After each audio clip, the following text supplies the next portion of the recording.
kekurangan dari Gibran ini ditutupi dengan cara-cara yang tidak jujur, cara yang licik yang pernah digunakan bapaknya dulu dalam debat-debat dengan Prabowo dulu.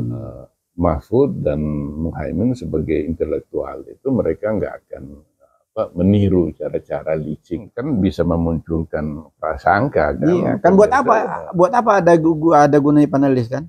Tidak boleh membawa catatan apapun juga, pulpen apa ini segala itu nggak masuk. Nah ini membuktikan bahwa debat itu gagal.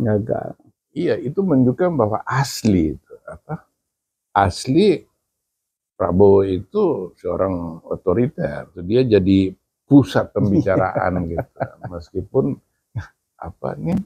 kasihan ya, nggak ada tulang semua, nggak ada dagingnya.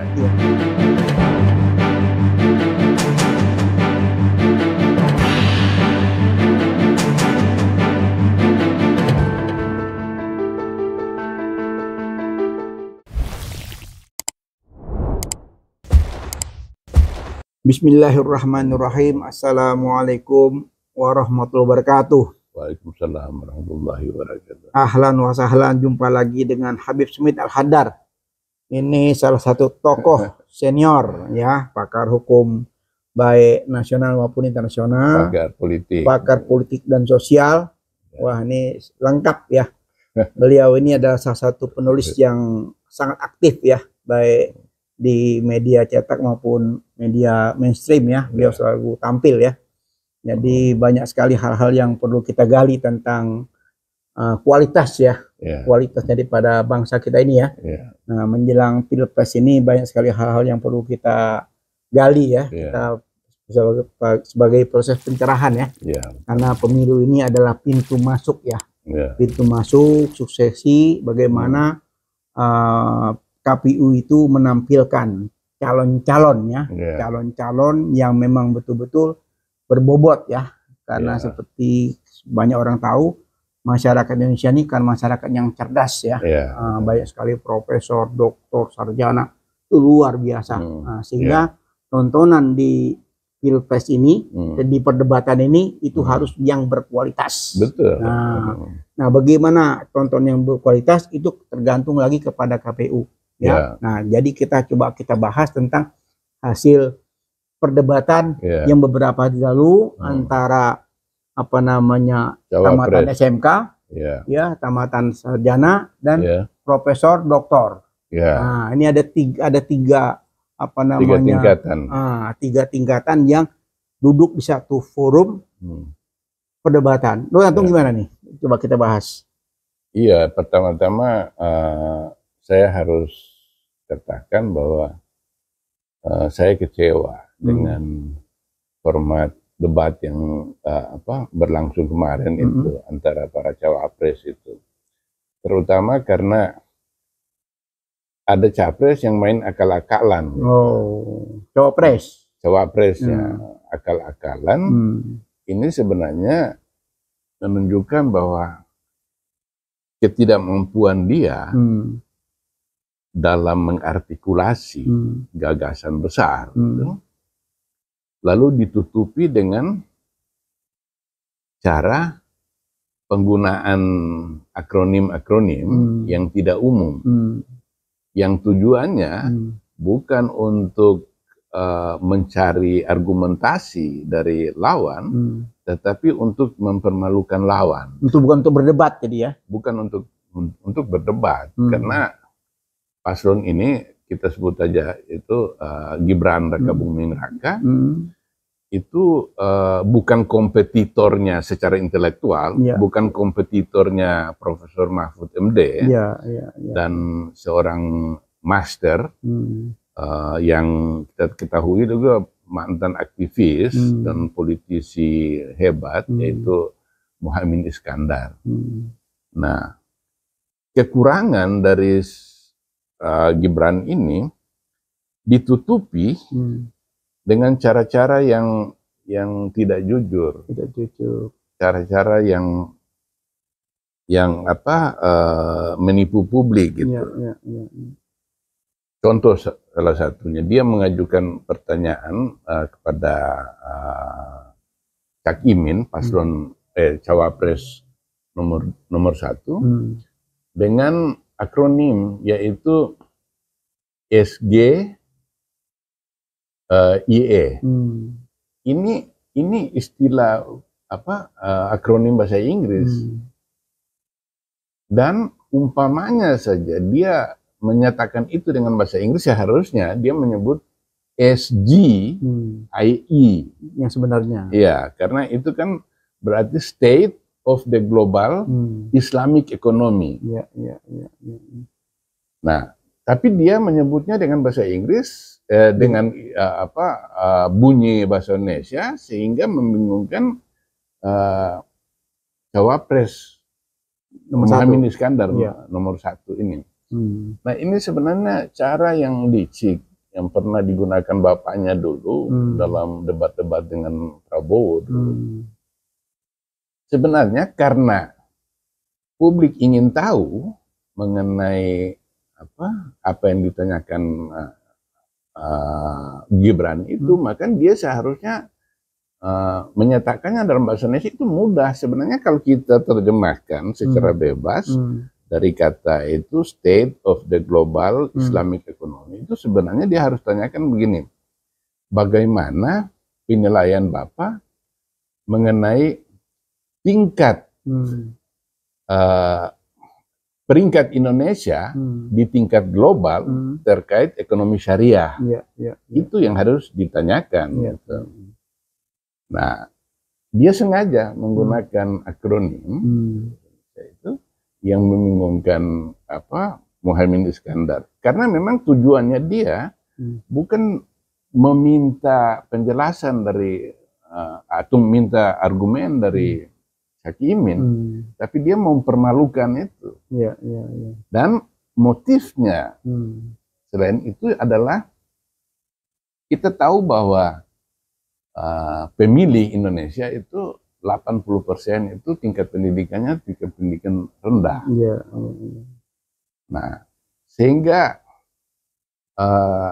apa yang dilakukan Gibran kepada Cak Imin itu bagi orang terdidik di perkotaan itu terlihat sebagai pertanyaan yang tidak adil, tidak jujur, dan curang. Nah, tapi bagi orang awam di bawah, dan itu menjadi sasaran dari Gibran itu, bagaimana melihat memberi kesan bahwa dia pintar, dia menguasai istilah ekonomi yang rumit seperti itu, untuk menarik pemilih yang di bawah di pendidikan rendah di bawah, karena dengan bingungnya Muhaimin itu orang akan menilai bahwa Muhaimin tidak tahu apa-apa atau tidak bisa menjawab, ya, lemah, dan dia pintar dalam tanda kutip licik, karena dia tahu bahwa Muhaimin itu berasal dari Partai Islam, PKB. Nah, karena itu dia masuk ke ekonomi syariah tapi menggunakan istilah bahasa Inggris. Karena itu wilayahnya Muhaimin. Jadi bagaimana menjatuhkan Muhaimin di rumahnya sendiri. Sebab kalau dia tanyakan dengan bahasa Indonesia yang sederhana, bagaimana Pak Gus Imin peringkat Indonesia di tingkat global terkait ekonomi syariah, di mana Indonesia nomor 10 sekarang ini. Seharusnya ditanyakan seperti itu. Tapi kalau ditanya seperti itu, Muhammad Iskandar akan dengan mudah menjelaskan, dan itu bisa menguntungkan Muhaimin. Oleh karena itu hajar dia dengan pertanyaan jebakan yang diharapkan akan memperlihatkan kebodohannya Muhaimin dalam soal itu. Nah, saya senang saya lupa namanya persis, tapi ada masyarakat sipil yang sudah ngirim surat kepada KPU untuk mengubah format debat itu. Salah satunya itu peserta debat itu harus menjelaskan kalau dia menggunakan akronim itu harus dikenal secara umum. Kalau akronim itu tidak bersifat umum, maka dia harus menjelaskan kepanjangan dari akronim yang digunakan itu. Karena kalau cara-cara licik seperti itu dia merugikan lawan bicara, karena istilah yang tidak umum seperti itu, apalagi dia itu kan akronim bahasa Inggris, dia seharusnya menyebutnya SGIE. Nah, juga merugikan kita yang menonton itu, karena Muhaimin kehilangan waktu untuk menjawab karena dia tidak tahu istilah itu. Akhirnya segmen itu sebagiannya hilang dan jadi merugikan kita. Proses pembodohan ya. Ini kan pembodohan besar-besaran. Tapi memang walaupun ini strategi ini bersifat teknis. Nah, strategi ini dia anggap berhasil ketika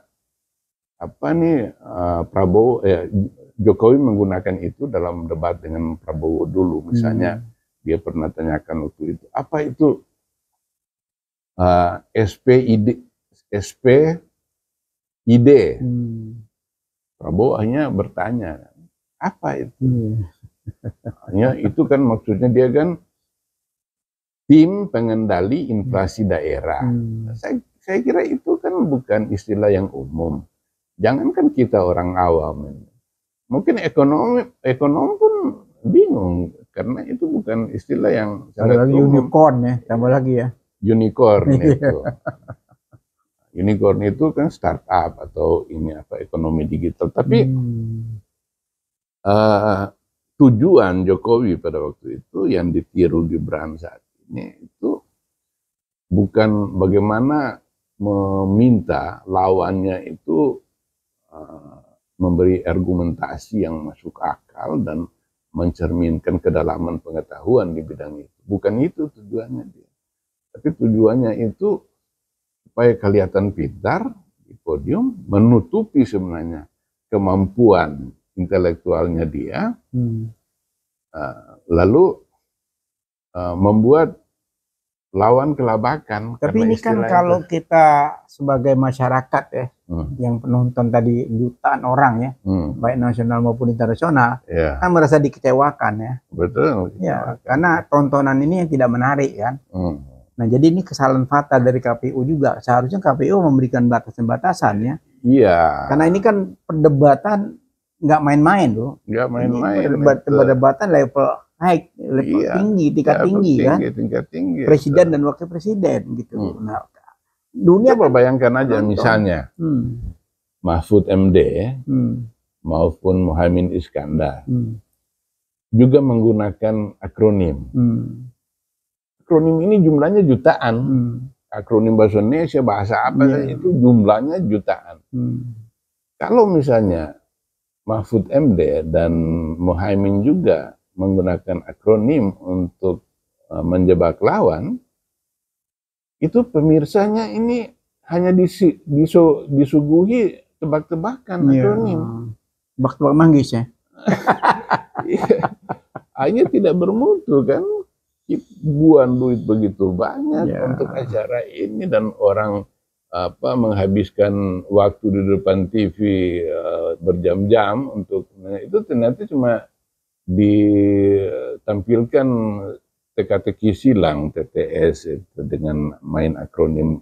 Walaupun saya yakin Mahfud dan Muhaimin sebagai intelektual itu mereka nggak akan meniru cara-cara licik yang sebenarnya itu mencerminkan kekurangan Gibran sendiri itu sebenarnya. Tidak ikut-ikutan ya, tidak terpancing ya. Ini memang dari ada hal lain lagi yang juga curang. yaitu soal apa nih mengenai emisi karbon. Lagi-lagi Gibran menanyakan kepada Mahfud. Dia menggunakan akronim bahasa Inggris juga, yaitu CCS. CCS itu singkatan dari Carbon Capture and Storage. Sebenarnya dia bilang aja dengan bahasa Indonesia, bagaimana pendapat Bapak tentang pengamanan emisi karbon. Nah, kesalahan dia selain dia menggunakan bahasa Inggris itu topik yang akan dibahas masalah lingkungan nanti dalam debat cawapres pada tanggal 20 kalau nggak salah 20 Januari. Iya, itu debat terakhir nanti ya, cawapres ya. Itu bukannya sekarang bukan ya. yang sekarang. Isu itu nanti dibahas nanti gitu. Nah, sayangnya itu panelis membiarkan. Ya karena gini, bagaimana panelis mau membela atau membantah? Karena panelis ini kan cuma dikasih semacam bikin question saja, pertanyaan kan? Iya. Diberi pertanyaan, setelah itu tidak bisa lagi ada untuk mengulas balik kan? Iya. Itu kan yang jadi masalah kan? Iya, dan ini kan sebenarnya merugikan, mereka berpikir ini menguntungkan mereka, tapi sebenarnya merugikan itu dari pihak Prabowo dan Gibran itu, karena mau tidak mau kita akan muncul pada diri kita itu prasangka bahwa ada rekayasa gitu di balik debat debat capres cawapres ini gitu. Artinya ya kalau ada yang mencurigai seperti itu, kita mau bilang apa? Karena format yang dibuat itu memang menguntungkan pihak paslon nomor 2. Gitu. Baik itu sebenarnya kan ketika ditanyakan itu panelis pada waktu itu hentikan, lalu tolong Pak Gibran menjelaskan kepada. Ya karena memang peranan panelis itu kan hanya membuat soal saja. Membuat pertanyaan selesai kan? Iya. Tidak bisa lagi apa-apa kan? Ini yang kita sesalkan. Nah itu yang saya bilang kan bisa memunculkan prasangka kan. Iya, kan buat apa? Buat apa ada gunanya panelis kan? Kan kalau kita ngomong soal perdebatan kan panelis kan gunanya kan untuk meluruskan. Iya. Karena pertanyaan-pertanyaan yang memang jawabannya nggak pas kan dia bisa gali lagi, iya, ada pendalaman kan. Tapi begitu tidak ada kesempatan lagi untuk bertanya, tinggal hanya haknya moderator kan. Iya, betul. Nah sementara moderator kan tidak bisa intervensi masalah pertanyaan kan. Betul. Hanya melempar ke sana, waktunya terbagi, hanya bagi tugas moderator itu kan hanya sebatas mengatur alur aja kan. Alur aja gitu. Sehingga debatnya nggak bermutu. Iya, kan gitu kan. Itu kualitasnya jadi nggak bermutu, padahal kan itu sudah jauh-jauh hari sudah dikritisi oleh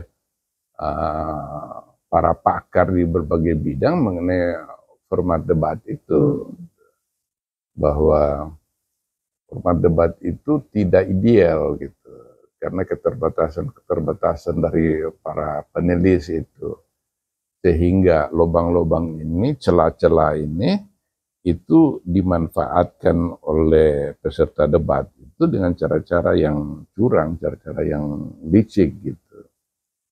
Nah, pertanyaan besarnya itu apakah setelah mendengar keluhan-keluhan publik juga dari para akademisi, para pakar ini mengenai pentingnya perubahan terhadap debat yang berikut dan juga mengenai otoritas dari panelis ini misalnya harus diperlebar sehingga berujung pada tercapainya debat-debat yang berkualitas dan menghilangkan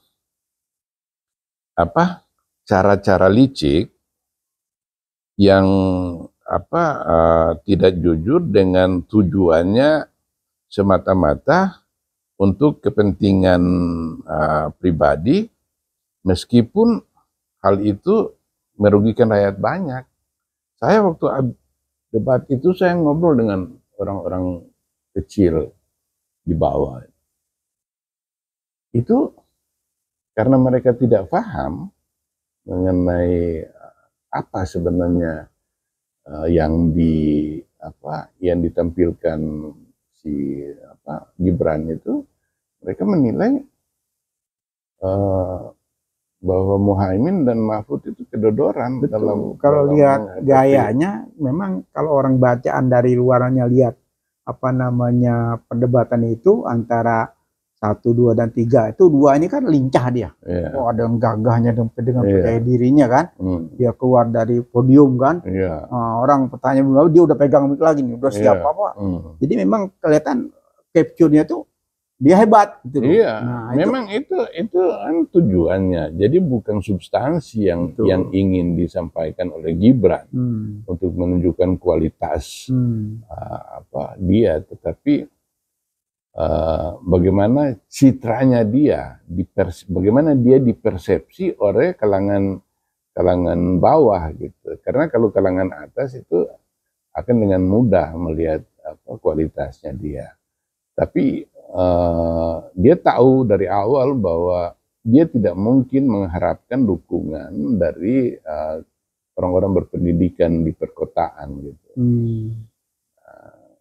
Tapi dia lihat kue besar dia melihat kue besar di kalangan bawah itu. Segmen akar rumput ya. Segmen akar rumput itu jumlahnya itu cukup besar. Dan itu yang menjadi sasarannya dia. Sasaran dia nggak perlu harus putar otak untuk menjelaskan itu. Bagaimana gua ini ditampilkan, gua tampil itu dengan dengan sosok yang dominatif, sosok yang percaya diri ya, percaya diri dan mendominasi terhadap 2 tokoh besar ini gitu. Dan bisa jadi kita nggak tahu kalau ini bisa jadi ada juga yang berpindah, tapi hal lain yang menguntungkan Gibran juga gini, anak-anak sekarang meskipun mereka nggak sekolah tinggi, tapi menggunakan bahasa Indonesia dengan mencampur-campur bahasa Inggris itu sudah biasa gitu, sehingga bagi kalangan generasi milenial dan generasi Z itu bahasa Inggris itu sudah seharusnya dikuasai oleh orang-orang Indonesia gitu. Karena ini zamannya globalisasi dan bahasa Inggris sudah menjadi semacam bahasa kedua gitu. Nah, sehingga mereka merasa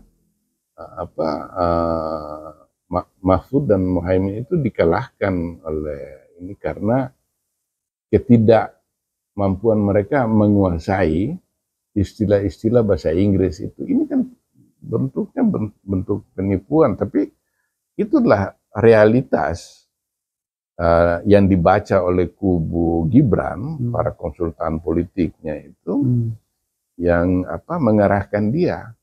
Bagaimana dia dipoles gitu, anak yang yang pengalamannya, pengetahuannya tentu saja sangat terbatas, sementara dia harus berada di antara 2 macan ini. Nah, untuk itu mereka melihat ada peluang psikologis di dalam panggung itu gitu, yang harus dimenangkan gitu. Dan itulah Gibran sebagai orang Solo yang mestinya karakter aslinya dia itu orang yang sopan santun. Tapi dalam debat itu Gibran yang muncul ada Gibran yang bukan yang kita kenal selama ini. Gibran yang berubah, manusia baru gitu, manusia yang nah, jadi memang itu tim suksesnya dia itu bekerja keras itu jangan sampai Gibran ini jadi bulan-bulanan di dalam panggung itu. Nah, misalnya saja walaupun dengan cara yang curang itu Mahfud protes. Ketika Mahfud dia tanyakan, Mahfud jawab, dia tinggalkan podium itu. Itu kan sebenarnya sikap yang dominatif tadi, dia seperti meremehkan lawannya seperti itu, dan Mahfud mengungkapkan itu di media, dia tidak beradab cara seperti itu. Ya, kalau berkata tanda kutip tidak beradab ya. Iya, jadi secara budaya kita itu cara-cara itu, apalagi orang Solo itu ya seperti Antu bilang itu, ini cara-cara yang nggak beradab. Ya ini bayangkan, seorang Mahfud itu kan dia masih ada di kabinet, ya kan? Yeah. Dia masih sebagai Menko Polhukam, ya. Sementara yang dihadapi ini kan anak presiden kan. Jadi pasti ada kan rasa ibu pakeu ya. Yeah. Nah, termasuk Gus Imin tadi. Ya, Gus Imin tadi apa istilah antum tuh? Kalau Gus Imin ini kan tadinya berada di Prabowo, tiba-tiba sekarang dia berada di kubunya Anies. Iya. Jadi apa ya? Apa istilahnya? Iya, jadi gini. Sebenarnya mungkin ya kecurigaan kita tadi bahwa ada dalam tanda kutip rekayasa terhadap debat ini. Yang pertama, itu tema-tema yang diperdebatkan oleh cawapres itu tema-tema yang bukan milik Mahfud, maupun bukan milik Muhaimin. Mahfud itu seorang pakar ilmu hukum.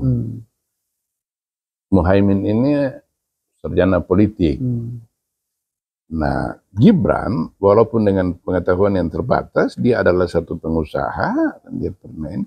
Jadi tema-tema yang dibicarakan itu meskipun tidak mendalam, tapi ada agak familiar dengan Gibran. Mengenai perkotaan, infrastruktur. Itu sebagai wali kota itu mau nggak mau dia bersentuhan dengan isu-isu itu. Gitu. Nah, yang kedua, Muhaimin ini mu'alaf dalam konteks visi misi perubahan yang sejak awal dibawa oleh Anies Baswedan itu sampai beberapa waktu lalu itu bukan miliknya Muhaimin. Jadi mu'alaf sih ya? Mu'alaf dia di bidang ini. Nah, dia ini kan dari 2014 sampai 2019 sebagai ketua PKB, dia mendukung pemerintahan. Kemudian setelah itu dia bergabung dengan Prabowo jauh-jauh hari. Tahun lebih ya? Iya. Nah, Prabowo kita tahu bahwa brandingnya Prabowo itu adalah keberlanjutan. Sehingga IKN itu. IKN itu kan bagian dari program keberlanjutannya Jokowi. Di situ Caimin ada di situ kan? Caimin ikut mendukung mendukung. Makanya apa namanya? Iya, jadi begitu dia jadi mu'alaf, dia harus masuk ke visi perubahan. Dia belum cukup menyesuaikan diri dengan visi besar Anies mengenai perubahan ke depan. Nah, termasuk itu dia kan, orang mungkin masih ingat yang dikorek oleh Gibran itu, masih ingat bahwa PKB di bawah Muhaimin itu ikut mendukung IKN. Nah, sehingga kalau dia ditanyakan mengenai itu sekarang ini yang harus dia tolak, karena visi perubahan itu melihat bahwa IKN itu bukan sesuatu yang urgen, bukan sesuatu yang niscaya harus dilanjutkan pada hari ini. Gitu. Sehingga Muhaimin harus balik badan. Gitu. Nah, menjadi mu'alaf itu tidak mudah. Dia perlu waktu untuk perubahan itu. Menyesuaikan ya. Iya, menyesuaikan dengan perubahan itu. Jadi ya itu pada akhirnya kan dimanfaatkan oleh Gibran soal IKN. Tapi ini kembali kepada tema-tema yang didebatkan itu. sangat mungkin itu juga tema ekonomi itu mestinya itu menurut saya mestinya itu menjadi apa nih debat capres bukan cawapres. Karena ekonomi itu adalah pilar dari suatu bangsa. Yeah. Dia harus dikuasai. Karena ekonomi itu bisa dikata berdampingan dengan politik adalah dua sisi dari satu mata koin. Sehingga orang kepingin mendengar visi atau argumentasi dari capres mengenai ekonomi apa yang dia mesti lakukan. Bukan cawapres ya? Bukan cawapres ya.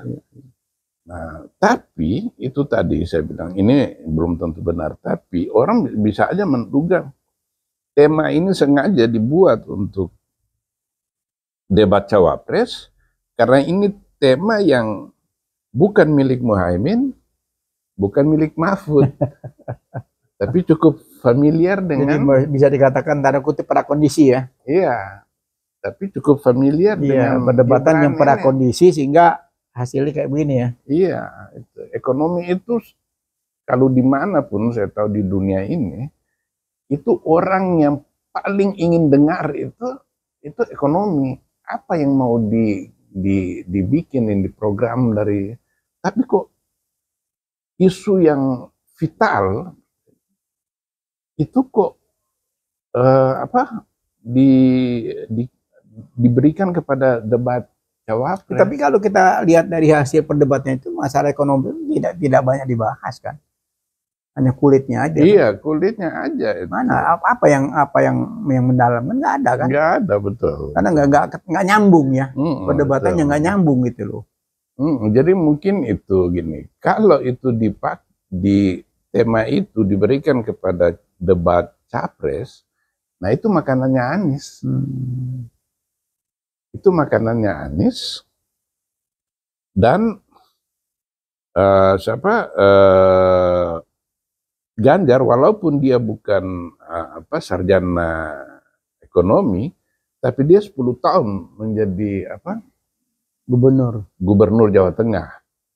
Yang tentu saja setiap hari itu dia bergelimang dengan isu-isu ekonomi di sana. Setelah itu dia juga pernah anggota DPR kan? Iya, dia anggota DPR. Jadi kan bisa lebih bermutu ya. Iya, jadi saya tidak menyalahkan kalau ada yang menduga bahwa memang tema ekonomi ini sengaja diberikan kepada untuk menjadi debat cawapres dalam tanda kutip untuk menyelamatkan Gibran. Kalau kita lihat kemarin kan beberapa kali katanya nih ya yang kita dengar itu mereka tuh sebelum semua tema debat apa segala macam kan sudah didiskusikan oleh tim sukses. Iya. Ya kan? KPU dan tim sukses kan semuanya sudah dilibatkan gitu loh. Iya. Apakah kurang teliti di antara tim sukses ini untuk membahas masalah tema debat, masalah isinya segala macam, apa mereka kurang punya keleluasaan untuk mengoreksi atau untuk mengkritisi? Ya mereka ini kan waktunya kampanye. Nah para kandidat ini baik capres maupun cawapres ini kan harus berkampanye kemana-mana. Nah sementara debat ini terjadi di tengah waktu-waktu kampanye itu sehingga mereka para capres cawapres ini hanya punya waktu yang sedikit dalam berdiskusi dengan timnya para pakar di dalam masing-masing tim suksesnya kubu-kubu masing-masing itu. Nah, di antara mereka ini saya lihat Gibran itu yang paling kurang berkampanye, juga Prabowo gitu. Jadi dalam hal ini waktu yang digunakan oleh Gibran itu untuk persiapan debat itu jauh lebih panjang daripada Muhaimin dan Mahfud yang sibuk lagi pula begini, waktunya itu untuk pendalaman materi itu sudah terlalu mepet ya, terlalu mepet gitu. Dan mereka tidak ada niat di kalangan kubu paslon nomor 3 dan nomor 1 itu untuk bagaimana memanfaatkan debat itu dengan cara-cara gimmick, dengan menggunakan instrumen-instrumen yang mengoceh lawan itu untuk dimanfaatkan, karena mereka ini dua intelektual. Mereka menganggap kalau kita menggunakan cara-cara seperti Gibran itu berarti bahwa kita, selain kita merendahkan status kita sebagai orang berilmu, itu kita juga nanti kelihatan picik di kalangan masyarakat gitu, pemirsanya gitu.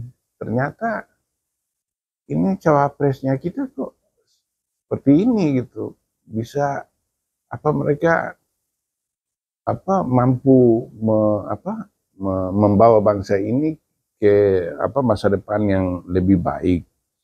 Itu kalau di negara-negara yang sudah maju, di Eropa, di Amerika Serikat, itu cara yang dipakai Gibran, strategi menjebak Gibran itu akan menjadi tertawaan.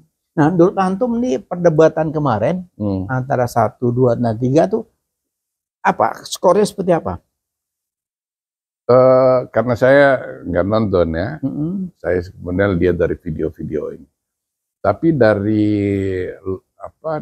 dari lembaga-lembaga yang kredibel juga saya bacanya di semua, termasuk dari Kompas, itu impas. Ya. Jadi misalnya Anies Muhaimin dikatakan Kompas itu menang di isu-isu populis. Mahfud menang di kelancaran. Kelancaran dalam penyampaiannya. Lalu Gibran menang di masalah-masalah teknis itu, akronim itu segala macam. Nah, terus yang secara keseluruhan Kompas jadi ada yang disukai publik terhadap Muhaimin, ada yang isu lain yang publik senang kepada Mahfud, ada yang melihat Gibran gitu. Nah, kembali lagi ke saya bilang, kalau itu namanya Ismail Fahmi, dia kan punya lembaga Drone Emprit itu, dan dia sering dikutip di media-media mainstream itu. Kepakaran dia di medsos itu diakui. Nah, menurut dia itu kalau di Twitter itu kan penggunanya kebanyakan orang-orang terdidik. Itu 71% melihat negatif untuk Gibran. Negatifnya 71%. 71% Gibran. Kemudian 23% itu Gibran. Positif. Positif untuk Gibran, 20-an. 5% netral. Tapi 70% memberi nilai negatif kepada untuk calon kedua. Cawapres nomor 2 yang. Paslon 2. Cawapres nomor 2 itu. Nah, ini menunjukkan bahwa publik Indonesia di kalangan masyarakat kelas atas cukup cerdas. Yang 1 dan 3? Kenapa? Untuk skor 1 dan 3? Tadi kan yang baru yang 2 tuh. Iya. Yang dari apa namanya? Iya, kalau untuk Anies itu positif, Muhaimin positifnya sekitar 60%. Positif 60%. Positif. Kalau Gibran kan cuma 23. Okay. Terus kalau Mahfud itu 65%. Oh, antara Mahfud sama Caimin itu berimbang ya? Iya. Negatifnya? Ya sisanya itu negatif. Jadi itu akar rumput itu jumlahnya besar. Betul. Itu yang disadari betul oleh kubunya Gibran itu. Sehingga bagaimana mencuri suara di ceruk ini nih. Karena dia tahu bahwa dia nggak bisa mencuri suara di rumput ya. Ceruk kelas menengah terdidik gitu. Nah, ngapain gue mesti konsentrasi ke situ, hal yang impossible untuk saya menang di situ. Nah, ini ada kue besar di akar rumput ini. Nah, kebetulan juga sebelum debat cawapres itu terjadi, itu beritanya luar biasa masifnya itu mengenai Gibran yang pelangap-pelongo. Sehingga ketika debat dimulai, ekspektasi orang terhadap Gibran itu rendah sekali. Sesuai dengan itu. Nah, karena ekspektasinya rendah, dengan dia menggunakan strategi-strategi yang kita bilang tadi yang agak licik dan penampilan yang dominatif di panggung itu akhirnya ternyata dia lebih dari ekspektasi. Gibrannya itu karena ekspektasi publik memang rendah sekali. Jadi ketika Gibran tampil dan surprise, itu dia melebihi ekspektasi yang diharapkan oleh publik itu. Itu yang memberi nilai tambah untuk dia gitu di debat itu. Walaupun dengan tanda kutip kecurangan tadi ya. Iya. Dengan pertanyaan berjebakan yang memang tidak lazim ya sebetulnya. Tidak lazim. Terus juga ini itu juga timnya apakah saya nggak tahu ini apakah waktunya yang itu kan masalah iklim, masalah masalah lingkungan. Itu Indonesia kan sudah ikut serta sebagai anggota G20 itu. Indonesia sudah ikut konvensi menurunkan suhu bumi. Gitu. Nah, kemudian mengenai lingkungan gitu. Nah, itu seharusnya itu menjadi suatu tema yang strategis yang harus diangkat dalam debat gitu. Karena dunia internasional juga ingin tahu gitu. Nah, ternyata dalam debat itu hal-hal ini belum muncul ya. Cuma diserempet begitu aja, cuma ini karena sehingga komitmen Indonesia terhadap perubahan iklim di mana kan kita diberi kelonggaran tahun 2060 tidak boleh lagi ada industri atau kendaraan bermotor yang menggunakan bahan bakar karbon. Sudah bebas sepenuhnya dari situ. Nah, dan ini sudah menjadi komitmen internasional di mana Indonesia ikut serta di dalamnya itu.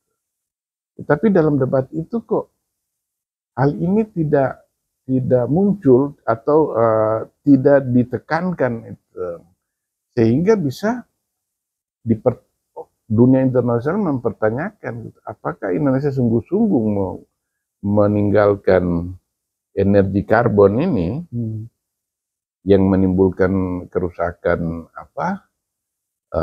meningkatkan suhu bumi dan yang kemudian berdampak kepada lingkungan, banjir apa segala macam.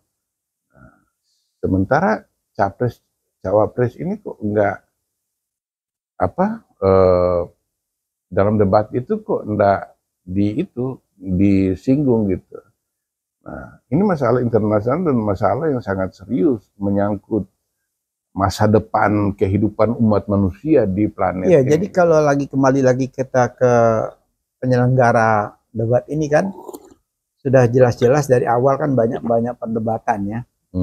Waktu itu pro kontra kan tentang perdebatan cawapres ini kan ada usul supaya didampingin dan segala macam kan. Akhirnya timbul masalah gonjang-ganjing cukup ramai kan. Nah, akhirnya terjadi juga perdebatan ini. Akhirnya mutunya kan seperti ini ya. Nah, mungkin antum sebagai pakar ya. Apa kira-kira saran ke depan ini untuk KPU nih supaya kita juga naik kelas lah ya. Kalau kemarin sudah dua debat kemarin, debat pertama itu cukup bagus ya. Yang kedua turun kelasnya. Ya memang saya berharap begini, podium itu kembali harus kalaupun mau dipasang podium, tapi peserta debat itu tidak boleh membawa catatan apapun juga, pulpen ini segala itu, supaya mereka betul-betul diuji kemampuan mereka dalam penguasaan ilmu. Nah, salah satunya misalnya, ternyata dalam akronim State of the Global Islamic Economy, yang sebenarnya artinya peringkat Indonesia di bidang ekonomi syariah itu. Ketika Gibran mengajukan pertanyaan itu dan Muhaimin nanyakan itu, dia baca.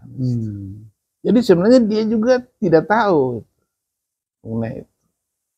Dia baca, baru diejekan sama Muhaimin. Ya maaf ya Gus, karena ini pertanyaan yang sulit. Padahal dia sendiri baca di teks itu. Jadi banyak sekali sorotan tajam ya dari publik ya. Iya, terus mungkin ya supaya dia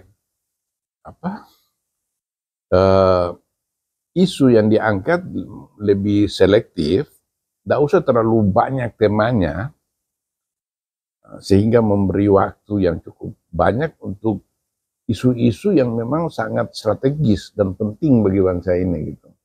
Kalau temanya sudah terlalu banyak, waktunya itu tidak cukup untuk menjelaskan. Dan lagi kalau memang kita lihat dari paslon 3 pun juga menurut telah dari saya itu juga nggak pas juga ya.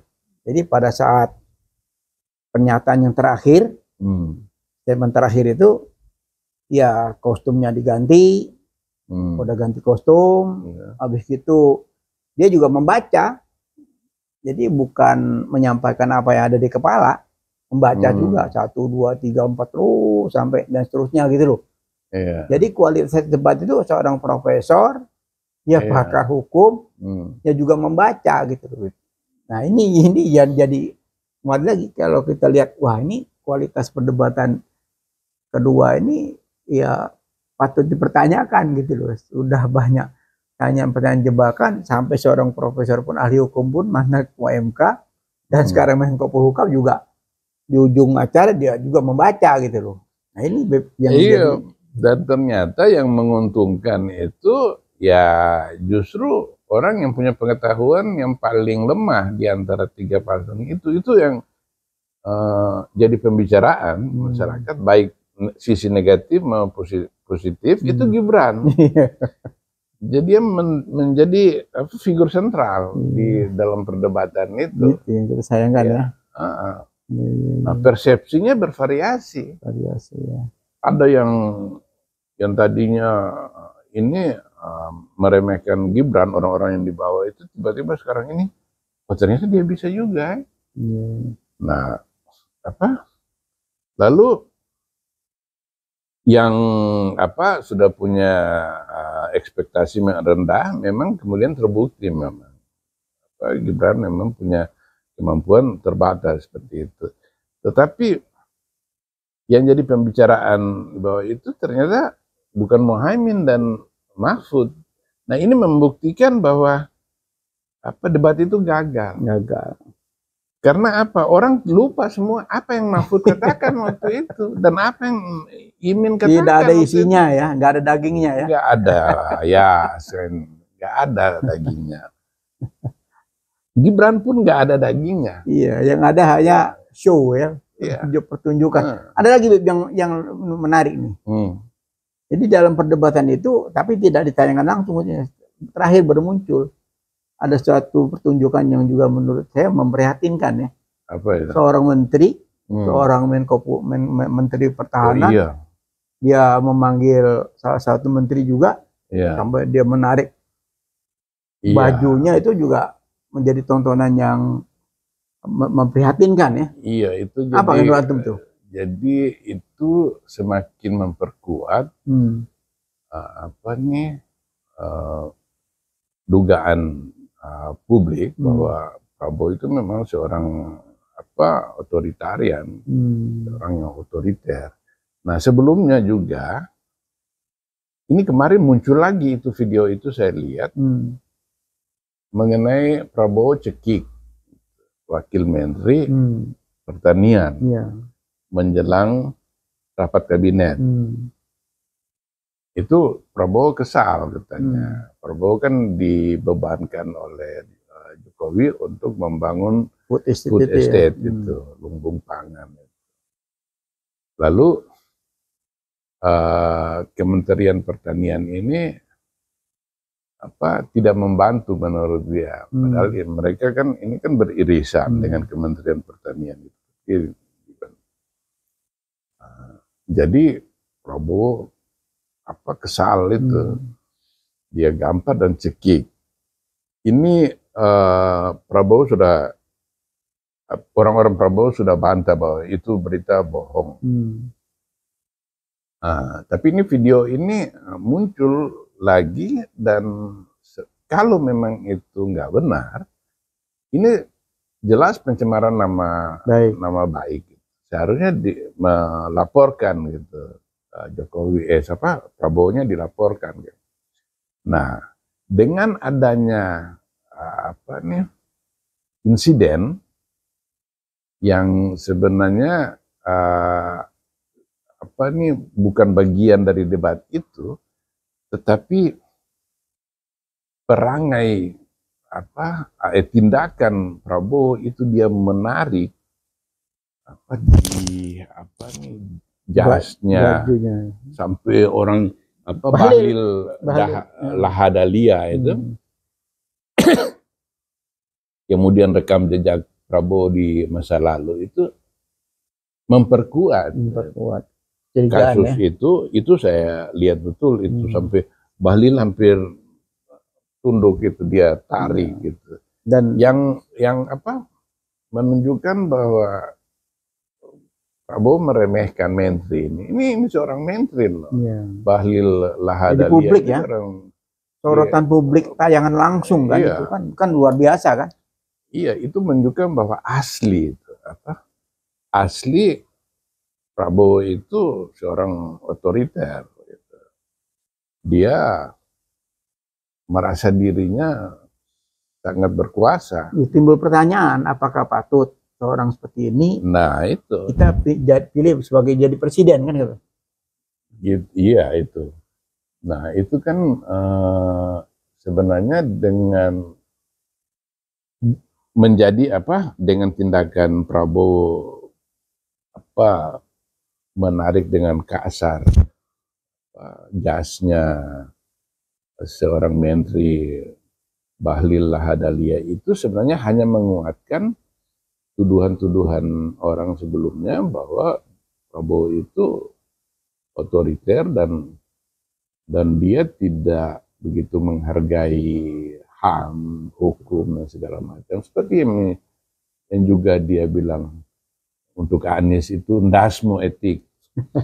Jadi bagi Prabowo itu etika itu nggak penting. Nggak penting. Jadi sekarang semakin terlihat di publik ya, tidak bisa terbantahkan ya.